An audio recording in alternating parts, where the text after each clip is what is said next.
En Australia, el viaje de norte a sur es de 3.000 kilómetros desde un clima templado a un clima tropical. Es uno de los últimos grandes viajes en tren. 3 días y 2 noches a bordo del GAN.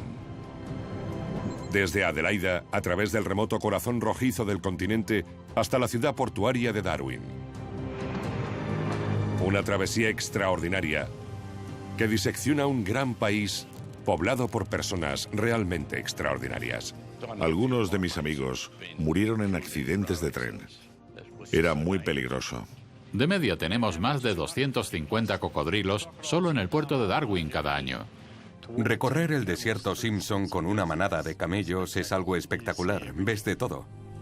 Siempre he pensado que ese es el objetivo de viajar. Ver de todo.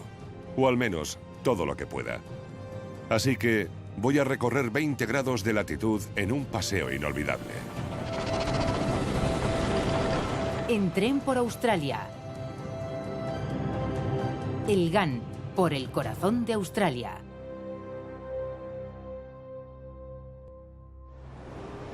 Nuestro viaje comienza en la capital de Australia Meridional, Adelaida.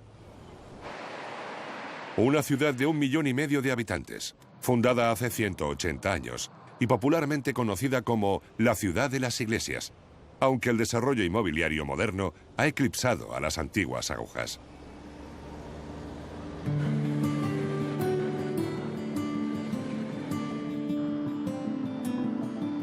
Los preparativos comienzan mucho antes de la hora de salida. Tardan 40 minutos en pasar los vagones por el tren de lavado, que saca brillo al exterior, mientras los pasajeros comienzan a llegar a la estación. La tripulación de 28 personas embarca para preparar el interior. Entre los responsables de nuestra comodidad se encuentra la encargada de servicios, Robin. Normalmente hace buen tiempo aquí en Adelaida. Llueva o no, la ciudad siempre está preciosa. Entre Catherine y Darwin siempre hay mucha humedad. Y cuando despiertas por la mañana sabes que has llegado porque lo sientes. No sé cómo, pero lo sabes. Llevamos todo lo que necesitamos para comer y estar cómodos. Sin mencionar 16.000 litros de combustible diésel y 3.000 litros de agua para cada vagón. Dennis es el director de operaciones. Hay cables de comunicación que debemos conectar en el interior antes del enganche completo y la salida a las 12:20. Cables de comunicación conectados, podemos hacer la prueba a cambio. Recibido, Dennis. Dennis entrega la dirección del tren a Bruce, el gerente del tren. Bien, hoy tenemos 30 vagones, 252 pasajeros, una longitud de 710 metros y un peso de 1.361 toneladas. Un tren bastante grande, sí. Está completamente lleno. No tenemos ni asientos ni compartimentos libres. Es el tren de pasajeros más grande de Australia. Sale de Adelaida y nos transporta a través de un típico paisaje de pequeñas fábricas y barrios de viviendas. Pero es saber qué ciudades visitaremos lo que da sentido a este viaje. A más de 300 kilómetros de distancia se encuentra Puerto Augusta. Otros 1.200 kilómetros nos llevarán a Alice Springs y finalmente a Darwin, a unos 2.600 kilómetros de nuestro punto de partida. Un país grande con muchos espacios vacíos. El trabajo de Bruce es asegurarse de que todos estemos seguros y felices en lo que para la mayoría de nosotros será una experiencia única. La mayoría de los pasajeros que viajan en nuestros trenes solo lo hacen una vez, como una experiencia nueva. Nosotros lo hacemos una vez a la semana, así que es un trabajo. Tenemos que cuidar bien a nuestros pasajeros para que se sientan atendidos y especiales. ¿Todo bien? Sí, muy bien. ¿Le apetece a alguien algo de beber? No, estamos bien. Oh, sí. ¿Qué te gustaría, joven?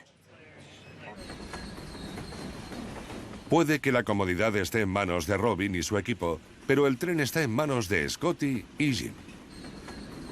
En enero haré 2 años en la empresa, así que todavía trabajo a las órdenes de Jim, aprendiendo el oficio, el manejo del tren y todo lo que conlleva este trabajo. Antes de esto trabajaba en este mismo tren, sí. Llevo en el gang 14 años. Antes era gerente y me encargaba de los vagones. Este pequeño botón naranja se llama interruptor de vigilancia. Indica al ordenador que tenemos delante y la locomotora que estamos despiertos y en alerta. Esto es el acelerador, y este pequeño de aquí puede hacer mucho ruido. Este de abajo activa el freno independiente, es decir, los de la locomotora. Y el de arriba es para el freno de los vagones, el freno del tren. Es automático y frena todos los vagones que llevamos detrás. Un viaje en un tren es una historia que cuentas a tus amigos. Pero en realidad es más. Un tren es una colección de historias. Sí, partimos de Sydney y volamos a Adelaida para hacer este viaje. La vista de Betty está fallando y antes de perderla por completo, quería viajar en el gang. Os presentamos a Betty y a John. Betty tiene glaucoma, por lo que John le describe lo que no puede ver correctamente. Mi perro guía es algo travieso. Hace que me choque contra los postes y no debería. Yo finjo que me enfado con él, pero en realidad no es así. Otros pasajeros prefieren relacionarse en el vagón cafetería, con Robin siempre dispuesta a animar a todo el mundo. Aquí tienes. ¿Quieres que te lleve alguna bebida? ¿Estás seguro? ¿Quieres que te lleve a cuestas? No será cómodo, pero sí divertido. Pronto llegaremos a nuestra primera parada, a la ciudad que está considerada la puerta de entrada al norte a través del interior. Puerto Augusta. La ciudad se desarrolló alrededor de un puerto natural a mediados del siglo XIX y su industria se basaba en la producción energética, utilizando el carbón procedente de unas minas situadas 250 kilómetros al norte. Puerto Augusta produce 1/3 de la electricidad de toda Australia Meridional. Hoy en día, el turismo también es una importante fuente de ingresos y la ciudad en sí es importante para nuestro gerente. Es el hogar de Bruce, cuando no vive en el tren.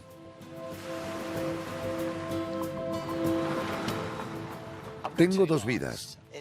Por un lado está el tren, el estrés, el trabajo, y luego llego a casa y me olvido.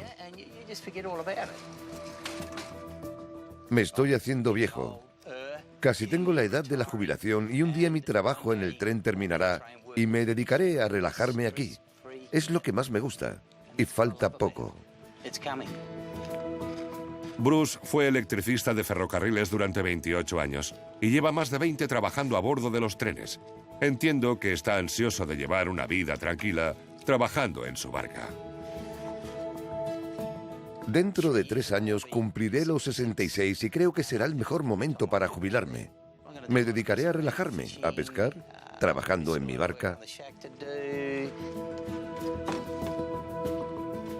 No veremos otra masa de agua importante hasta que finalice el viaje, en el norte, a 2.300 kilómetros de distancia. Que es mucha tierra sin ríos o lagos.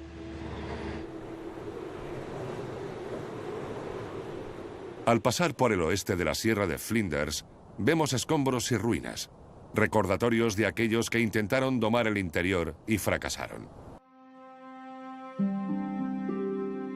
Las líneas de ferrocarril originales se instalaron siguiendo los cables de telégrafo.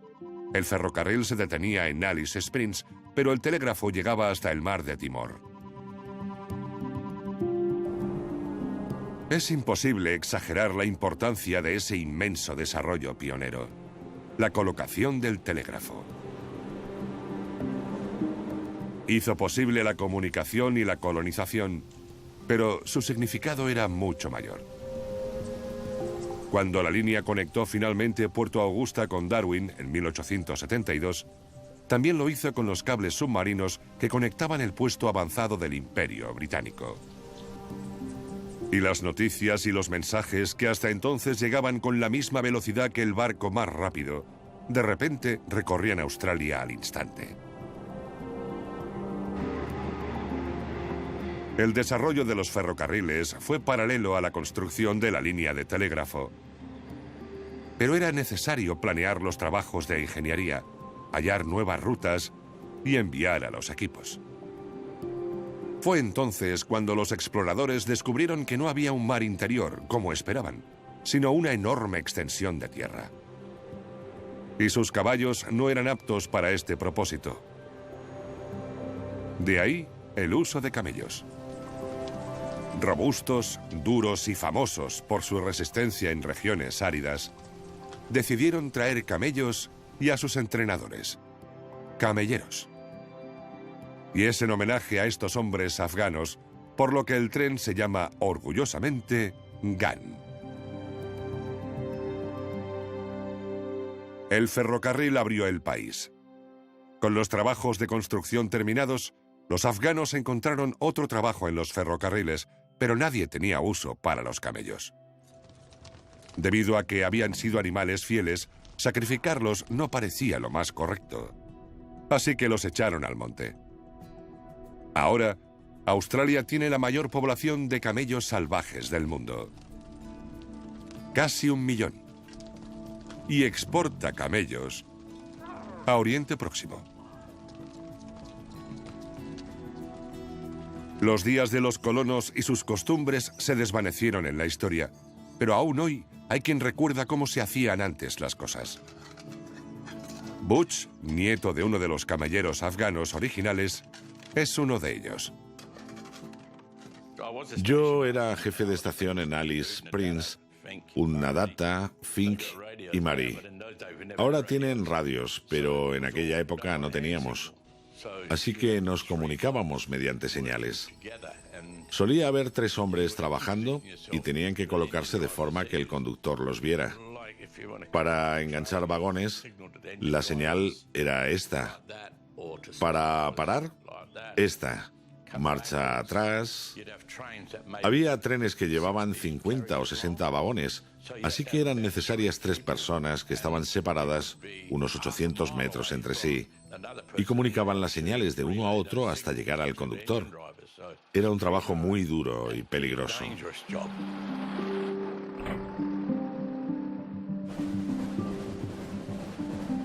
Las vías originales del GAN que ayudaron a construir los camellos y donde Butch trabajaba pasan cerca del lago Eyre, el punto más bajo de la masa terrestre australiana. Este es el lago, 144 kilómetros de largo y 77 de ancho. Un lago que la mayor parte del tiempo no es más que un salar. Hay ríos al norte, pero solo en estaciones húmedas llegan tan al sur, infundiendo nueva vida al lago Eyre, que de repente resplandece. Pero no a menudo. El lago solo se ha llenado 3 veces en los últimos 150 años. ¿Y qué imagen debe ser? En 1974 tuvimos unas grandes inundaciones que cubrieron casi toda la vía ferroviaria. Así que decidieron elevar las vías. Y cuanto más subía el nivel del agua, más subían las vías. Así que en vez de ser planas, subían para atravesar parte del lago y luego bajaban. Y no había muchas máquinas para hacerlo. Casi todos los trabajos eran manuales. Levantar las vías, amontonar las arenas con palas. Las vías se desviaron a causa de las inundaciones y la lentitud de ese tramo. Viajamos a más de 100 kilómetros al oeste del lago Eyre, razonablemente a salvo de los peligros de las inundaciones que se producen cada 100 años. A salvo, podemos contemplar el paisaje y maravillarnos ante la inmensidad del cielo y la distancia del horizonte. Y pensar en nuestras cosas. Esta es Carrie.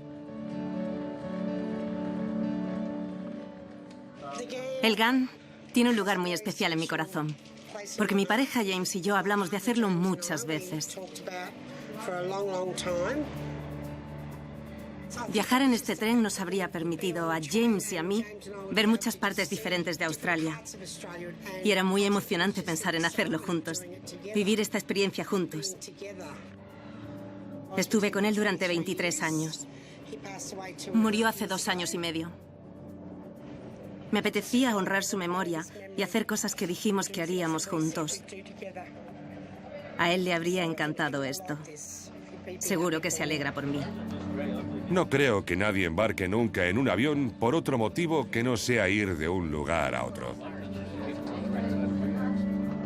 Pero la gente viaja en tren por el simple placer de hacerlo.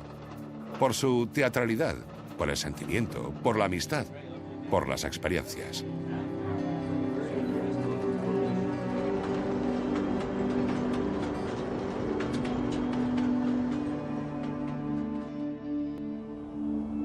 A medida que el tren se adentra en su primera noche de viaje, me alejo. No para coger un desvío, sino para regresar al lago Eire. Después de la lluvia, el lago se revela como un ecosistema extraordinario. Y en él se encuentra un hombre con una pasión inusual que ha despertado mi curiosidad. ¿Cómo saben estos pelícanos que deben reunirse aquí cuando el agua llena parte del lago? ¿Cómo saben que deben mantenerse alejados cuando está seco? Quien puede contestar a mis preguntas es el Dr. Greg Johnston. Recogemos los huesos de pelícano que encontramos, los llevamos al laboratorio y tomamos muestras de ADN. Eso nos permitirá averiguar si los pelícanos del lago Eire han venido desde la costa o si son una población autóctona independiente.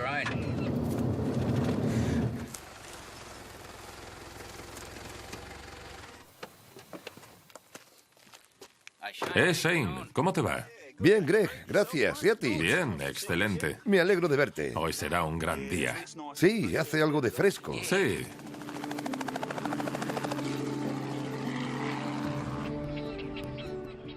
Cuando llueve, todo florece. Registramos desplazamientos de larga distancia. Aves como pelícanos e incluso animales más pequeños como las polillas se desplazan cientos de kilómetros buscando agua.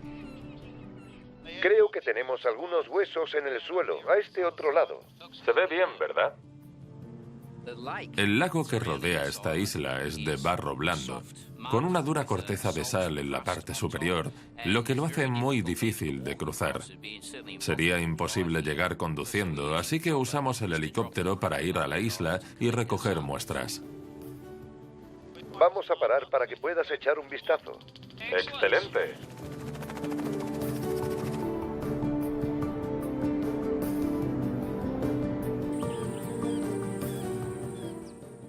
Esto es un hueso de la pata de un pelícano australiano. En esta isla anidaron pelícanos en 1990 y de este hueso podemos extraer su ADN para examinar la huella genética y averiguar si se trata de una población diferente a la de los pelícanos de la costa. Hay grandes colonias de cría. Aquí hay unos 100.000, pero ¿de dónde salen estos pelícanos? Una teoría es que vienen de la costa para reproducirse aquí, pero sospecho que hay una población en el interior independiente de las poblaciones costeras. Y eso es lo que queremos averiguar. Tenemos fósiles de pelícanos que tienen 30 millones de años y pertenecen a 2 especies diferentes de pelícanos, así que sabemos que hay pelícanos en la zona desde hace mucho tiempo. El viaje de campo siempre parece la parte divertida, pero el tiempo apremia y los especímenes deben ser devueltos. Ha ido genial. Hemos encontrado cáscaras de huevo nada más llegar. Genial. Esto era lo que buscábamos. Sí, es lo que queremos ver. Está muy bien. Me alegra que hayas encontrado lo que buscas. Es perfecto. Exactamente lo que estamos buscando. Os preguntaréis por qué es importante el trabajo de hombres como Greg Johnston. De vuelta al tren, miramos por la ventana. Ahí está la respuesta. Si queremos disfrutar de este país, con su flora y su fauna, necesitamos investigaciones como la de Greg que nos permitan aprender sobre ellas. pero es fácil de olvidar cuando estás pidiendo huevos con bacon.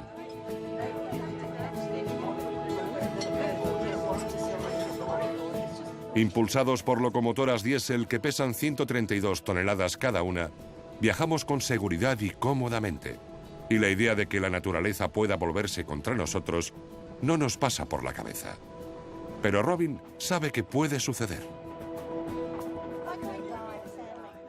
Nos dirigimos al río Fink. Es el río más seco del territorio del norte. Si llueve en Darwin, el río Fink puede crecer muy rápidamente.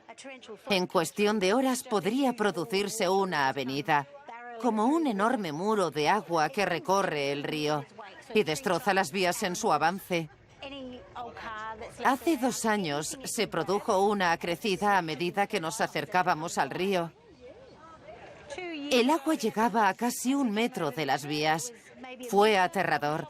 Tuvimos que ir muy despacio, lo que es aún más aterrador porque sientes cada movimiento y el puente se balancea debido a la fuerza del agua que pasa por debajo. Nunca había visto nada parecido. Fue la cosa más terrorífica que he vivido. Este país es tan extenso y tan árido que casi parece un milagro que esté salpicado de verde.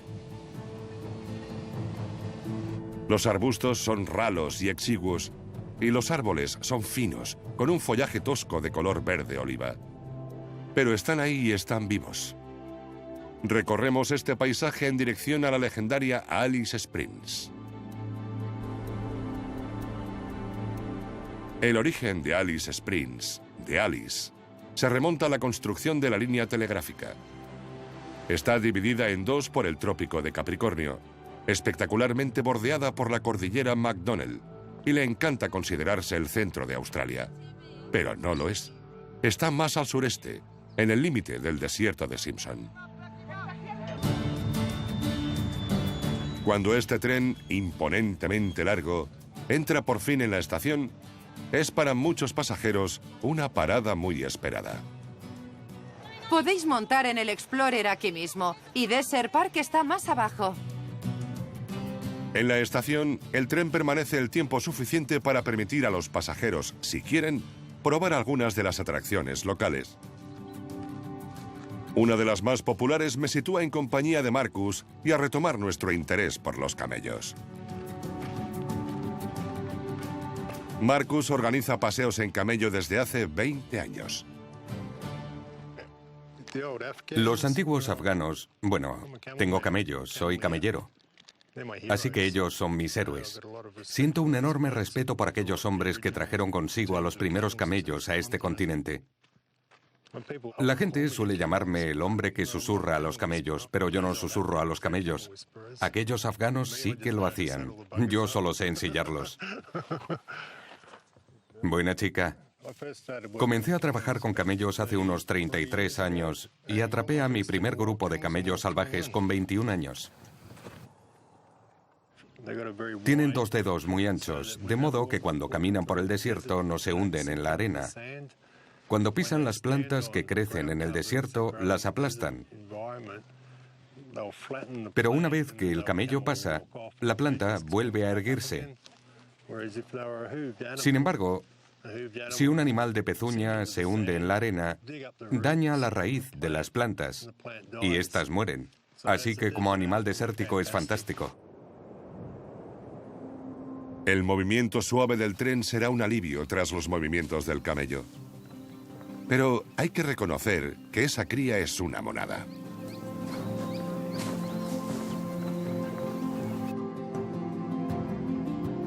Viajamos desde el sur, desde abajo. Hemos llegado al centro y ahora nos dirigimos a la parte superior, al norte de Australia, a los trópicos. Darwin está a casi 1.500 kilómetros de distancia y las vías que recorreremos a continuación son bastante nuevas. La ruta del GAN se extendió desde Alice Springs hasta Darwin hace poco más de una década. El motor de 16 cilindros de cada locomotora, capaz de generar hasta 4.500 caballos de potencia, nos impulsa a través de antiguos lugares, con antigua sabiduría. Pasando la cordillera McDonnell, el tren promete un paseo gratificante. Los europeos llegaron a esta parte de Australia en 1860, pero para los aborígenes de este continente fue su hogar durante unos 40.000 años. El pico más alto de esta área, de casi 4.000 hectáreas, tiene 1.500 metros de altitud, y su belleza y sus colores cortan el aliento. Peter Lutz siempre ha vivido aquí. Nací aquí en 1941. Para un chico joven era una vida fantástica. Solo tenía amigos aborígenes de mi edad y salíamos los sábados a pescar, a comer bayas, haciendo hogueras con spinifex.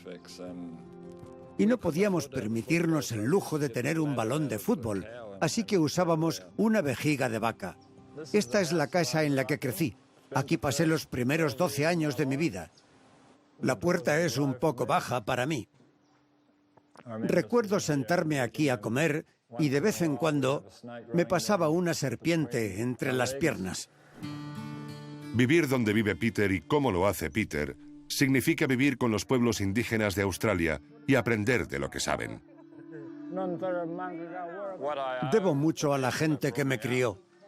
No solo el hecho de que me enseñaran a buscar bayas, sino también a ser un gran observador. Y eso me ha ayudado mucho como científico, como historiador natural. Y para transmitirme parte de esa sabiduría ancestral, Peter me lleva al campo.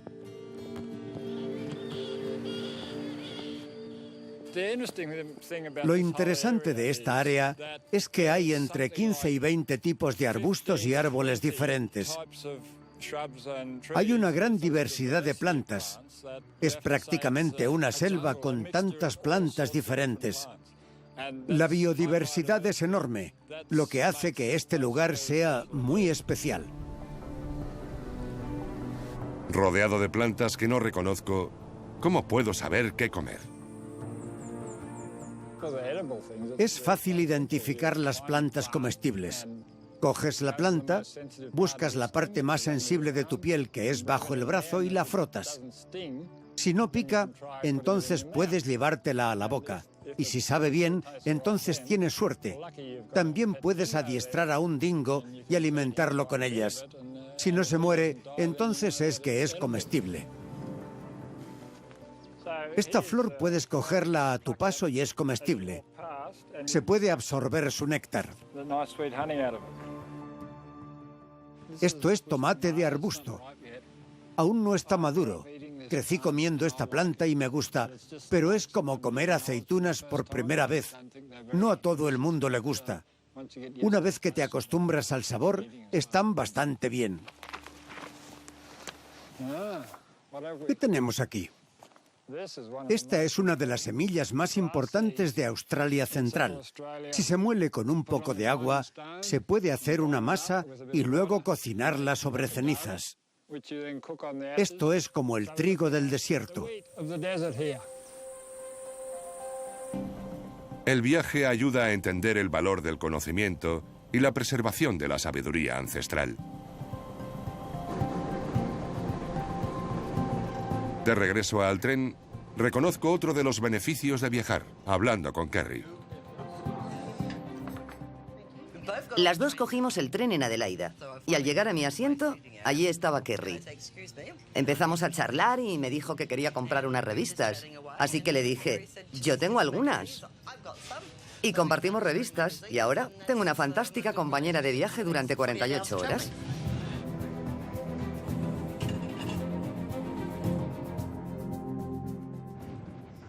Tenemos a una pasajera ciega. Tiene un perro guía. Y los perros tienen las mismas necesidades que los seres humanos. Así que si tengo que parar un tren de 780 metros de largo para abrir la puerta y dejar salir al perro a que haga pis, lo hago. Por supuesto.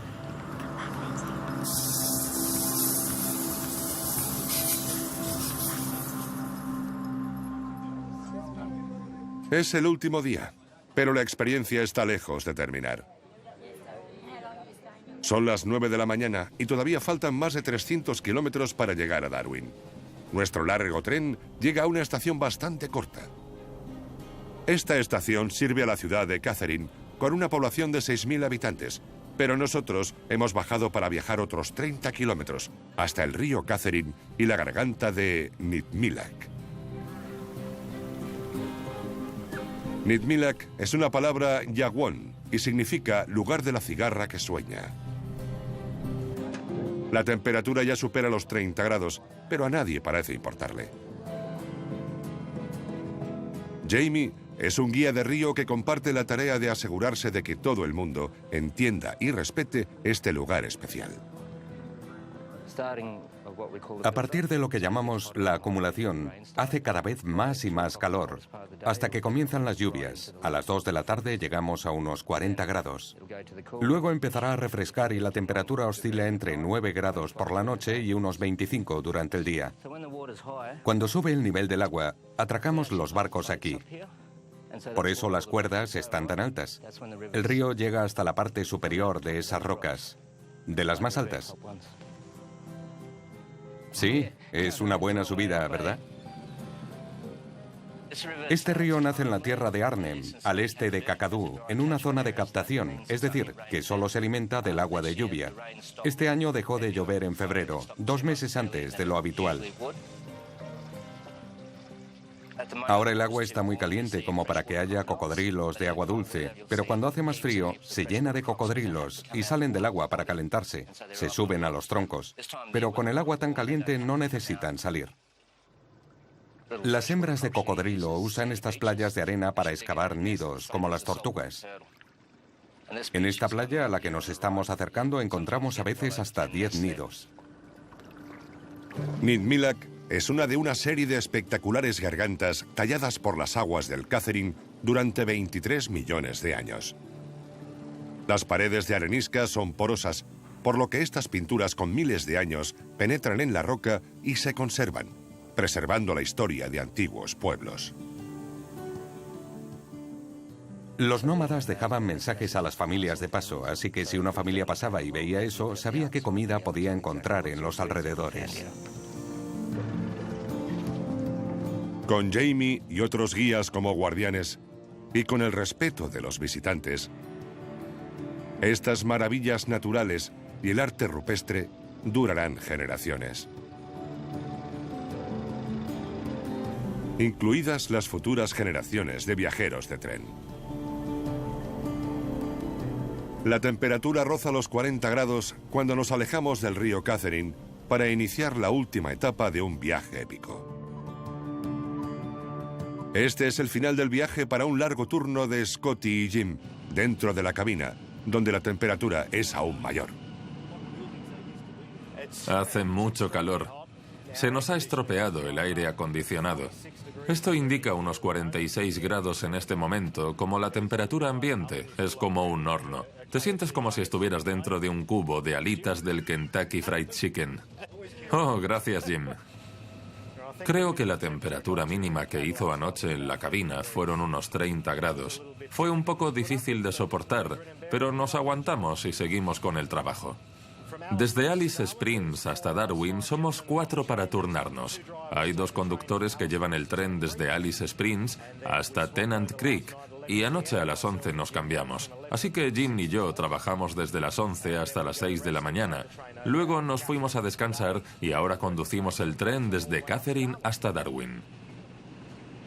El paisaje cambia constantemente aquí en el norte. Pasamos de un clima árido a uno húmedo. Así que empezamos a ver zonas más verdes por aquí. El sudor, la humedad, los trópicos. El GAN se dirige a Darwin y al este. Encontramos una maravilla con la mitad del tamaño de Suiza. Allí se habla el idioma Gagayu. Los europeos lo llaman Kakadu, el Parque Nacional de Kakadu. La variedad de este lugar es asombrosa. En sus humedales, ríos y gargantas habitan 280 especies de aves, 70 especies de mamíferos, casi 120 reptiles diferentes, al menos 10.000 insectos, 25 especies de ranas y más de 1.700 tipos de plantas.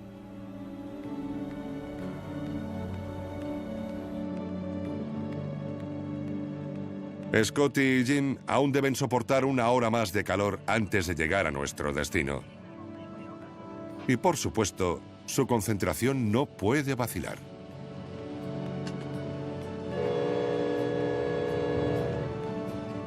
Esta es una máquina grande.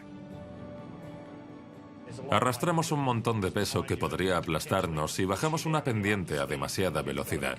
Así que debemos ser conscientes de lo que hacemos y tener el tren siempre bajo control, sí. El tren tarda bastante en detenerse, así que si algo va mal en el vagón de cola, podríamos no enterarnos hasta 500 o 600 metros después.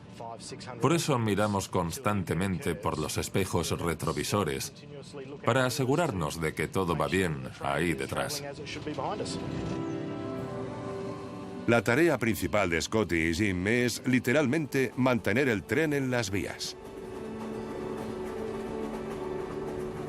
El viaje puede ser algo misterioso, y tras ellos, las horas de viaje han proporcionado experiencias únicas y han forjado amistades inesperadas. Siento que conozco a Sharon de siempre. Nos sucede muy a menudo. Como si fuera una amiga de toda la vida. Sí, sí. No se suele conocer a gente así. Solo sabemos que hay una conexión. Sí. Sí. El final del viaje no es la última frontera que una vez fue.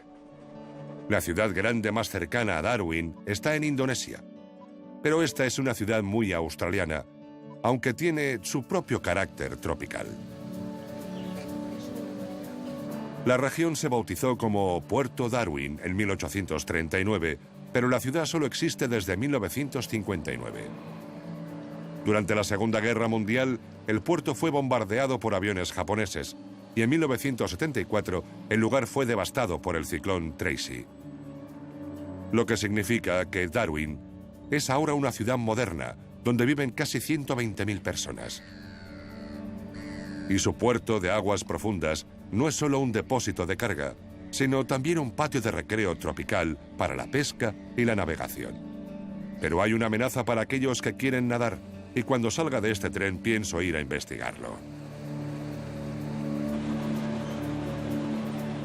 3 días, 2 noches y un viaje épico llega a su fin.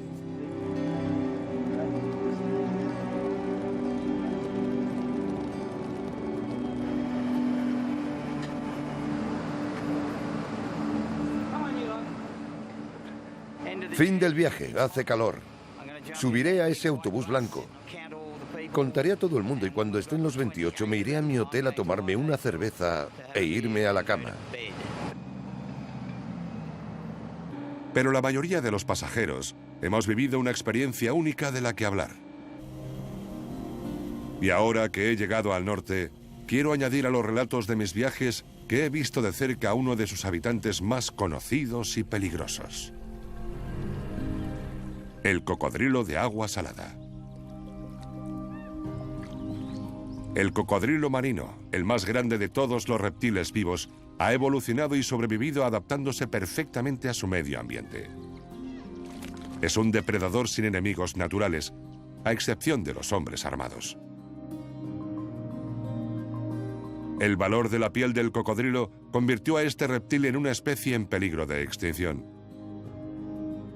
En la década de 1960, la caza ilegal en el norte de Australia redujo su número hasta tal punto que en 1970 la población de cocodrilos marinos en el territorio del norte era solo un 5% de lo que había sido antes de la llegada de hombres armados. Solo había 3.000 cocodrilos marinos en estado salvaje. Así que en 1971 la especie fue protegida. Y hoy en día, alrededor de 100.000 de estos animales viven en los ríos, lagunas, arroyos y estuarios de la zona. Y son peligrosos. Atacan a las personas. Por lo que hay un equipo especial en Darwin dedicado a hacer de sus vías navegables y del puerto un lugar más seguro para los visitantes y residentes. Y hoy, voy a patrullar con ellos.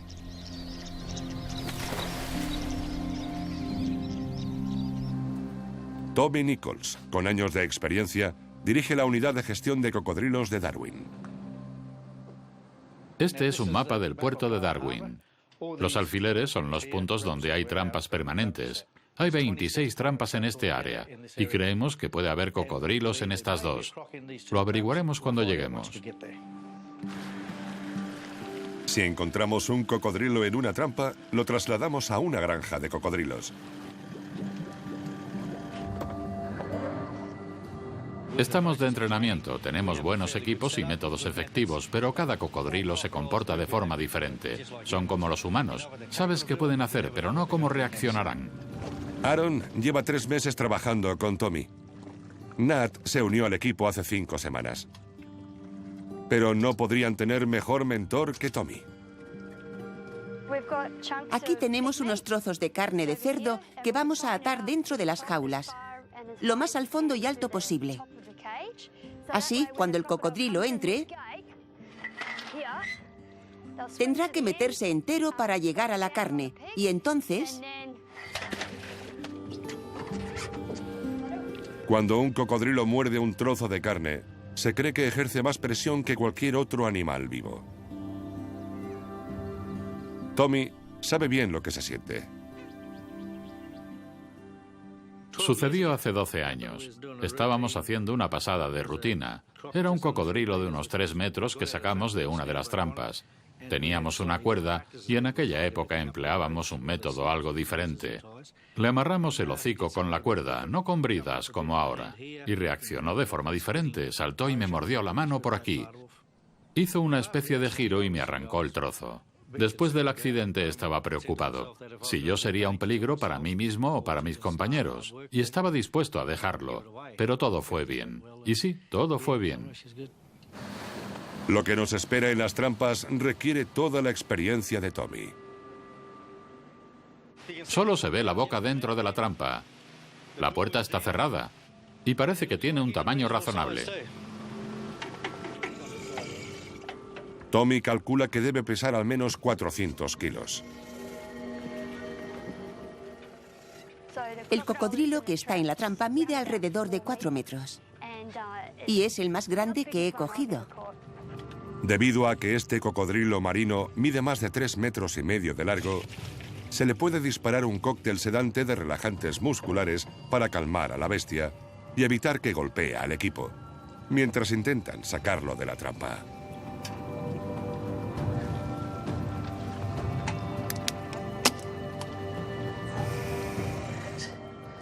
Creo que no le caigo bien.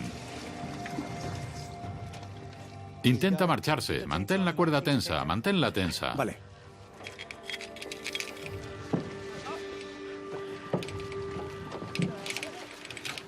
Tienes que mantener la cabeza arriba. 1, 2, 3. Cuidado con la mano. Voy a ponerle las bridas. Ya está. De acuerdo. 1, 2, 3. De acuerdo. Súbete sobre la cabeza. Ya tengo aseguradas las patas. Se queja como un viejo refunfuñón. Han atrapado a 2 cocodrilos en su patrulla y ambos serán trasladados a una granja local de cocodrilos. Esta aventura por las vías navegables de Darwin es la parada perfecta para un viaje memorable.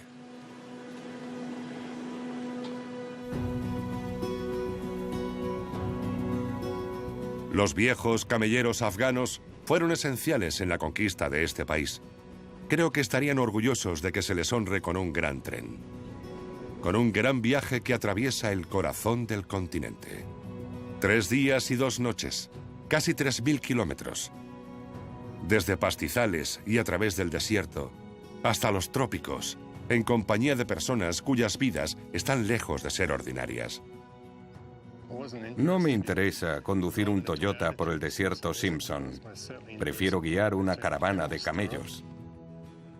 Ver todo lo que sucede aquí y cuidar del entorno es una parte muy importante de la conservación de Australia. Cuando me jubile, echaré de menos a mis compañeros. La camaradería. Somos como una familia. Está en nuestras manos que las generaciones venideras puedan disfrutar de paisajes como estos. Y viajes como la gran epopeya transcontinental del GAN.